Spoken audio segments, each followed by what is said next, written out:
Right ආයිබෝවන් ළමයි සියලු දෙනාටම ඔයාලා දන්නවා බණ්ඩාර ඉංජිනේරින් එකෙන් හදපු මේ වෙලි කප් එක මේක මේ හුඟක් අයගේ සැකයක් තියෙනවා මේක ඒකේ රෝල්ඩම් බහින්නේ නැහැ කියලා ඒ ගැන පැහැදිලි කිරීමයි මේ මෙතන අපි ඉස්සෙල්ලාම දාපු වෙලි කප් එක අපි හදපු වෙලි කප් එක ඊට පස්සේ මේ තියෙන්නේ ඇතුලේ තියෙන්නේ ඔරිජිනල් වෙලි කප් එක ඔයාලට පේනවනේ මේන ඔරිජිනල් එක තමයි ඇතුලේ තියෙන්නේ ඊට පස්සේ මේ රබර් බුස් එක. ඔයාලා මේ රබර් බුස් එකට මිටියෙන් කොච්චර ගැහුවත් මේ කෙරෝල්ඩම සීට් වෙන්න බහින්නේ. දැන් මේකත් බහැලා වගේ තිබුණාට ඔයාලට මම පෙන්වන්නම්. මේකෙත් තව හිර වෙන්න මේ වෙලි කප් එක හිර වෙන්න තව මේක හිර වෙන්න ඕනේ මේ. තාම වෙලි කප් අතින් කැරගෙනවා.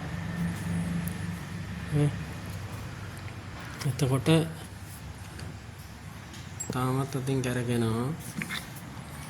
එතකොට මේක අපි කලින් වෙලි කප් එක දාලා මේක නැතුව අරක විතරක් දාලා හයි කරාම මේ පේස් එකට හේතු වෙනවා මේ ඔසර් එක.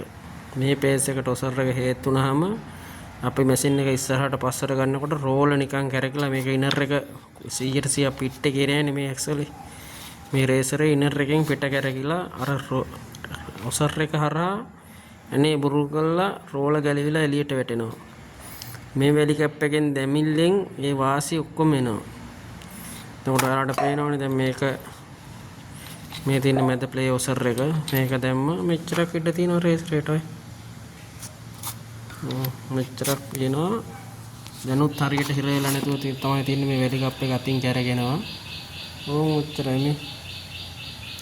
රේසරෙන් ඔච්චරයි අර කර්ව් එක විතරයි එළියට එන්නේ. මේක හරියට හිර කරාම මිලිමීටරයක් ඉතුරු වෙනවා. මෙතන හොඳ ඔසර් එකක් දාලා මේක හිර කරාම අර එන ඝනකම ඔසර් එක දාලා හිර කරාම මේ මිලිමීටරයක් ඉතුරු වෙන්න අනිත් සියල්ලම හිර වෙලා තද වෙනවා. එතකොට මේ රෝල බුරුල් වෙන්නෙත් නෑ. අනිත් එක තමයි මේ එතන ඇනේට ටෙට් සීල් ටිකක් දාලා හිර කරන්න. ඔයාලා ගම් දාන්නේ නැත්නම් ඔයාලා ටෙට් සීල් දාලා හිර කරන්න. එතකොට ඇනේ බුරුල් වෙන්නේ. මේකට අපි පයිප් ගම් වලට අලවන ටෙට් සීල් තියෙන්නේ. එස්ලෝන් පයිප් වලට දාන්න. ඒ ටෙට් සීල් ටිකක් දාලා හොඳට ඇනේ හිර කරන්න ඔසර් එකත් එක්ක. එතකොට මේක හිර වෙලා ගහන්න සෙට් වෙනවා.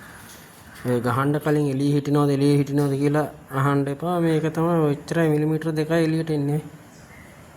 පේනවනේ දැන් මේ ඇක්සලේ දිග ඇක්සල් කොට ඇක්සල් වුණාට මේ චැසි විතරයිනේ වෙනස්. මේ දිග ඔක්කොම එකයි. පේනවනේ ඔයාලට මේ පැත්තට තියෙන දිගත් එකයි. ඔය මෙතන ඉඳලා ගත්තාම අර ටික සෙට් වෙන දිග එකයි. ඔයාලට පේනවනේ මේ හැම එකකම හිමයි වෙනසක් නැහැ.